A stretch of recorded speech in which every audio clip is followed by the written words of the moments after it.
Sir আজকে ৩ বছর ধরে আমার সাথে আছে, আমারই মালিকের কাজ করতেছে। হাসানের বেতন বেশি না, সাওয়াক্কাস যারা কাজ করে তাদের বেতন বেশি না, ১২০০। ইন্ডিয়ার যারা আছে তাদের বেতন একটু কমে দিয়ে ১২০০। আর বাংলাদেশি হলে আপনি ১৪০০-১৫০০ টাকা এখানে চাকরি করতে পারবেন, কারণ বাংলাদেশিদেরকে একটু বেশি দেয়। আর এটা এদেরকে তো টাকা লাগে না, এদেরকে মালিকের খরচে টাকা নিয়ে আসছে, মালিকের নিজের খরচ দিয়ে নিয়ে আসছে এদেরকে। তো ১২০০ টাকা বেতন দেয়। আর যদি আপনি যদি এখানে কাফালা বাঙালি কেউ থাকে তাহলে ১৪০০-১৫০০ টাকা করে বেতন দেবো।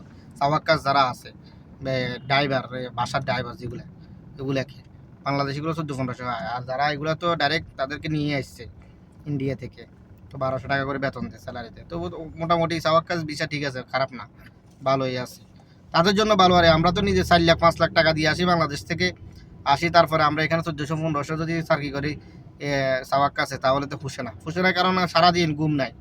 সাওয়াক্কাস ভিসা যারা কাজ করে তাদের কোনো ঘুম থাকে না।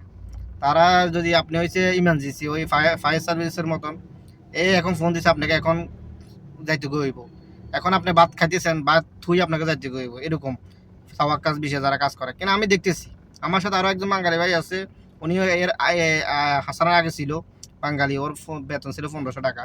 তো উনি এরকম দেখলাম এখানে আমার সাথে কাজ করতেছে, আমি যাইতেছি, ওখানে এখানে আছে, আমি যা ওনার সাথে খাইতে বসছি, ফোন দিচ্ছে উনি যাইতে হইব, মানে আবার তাড়াতাড়ি না যাইলে মাইন্ড করে, আবার তারা যাইতে হইব। তো আপনাকে সাওয়াক্কাস বিষয়ে যারা আসবেন তারা চিন্তা ভাবনা করে আসবেন।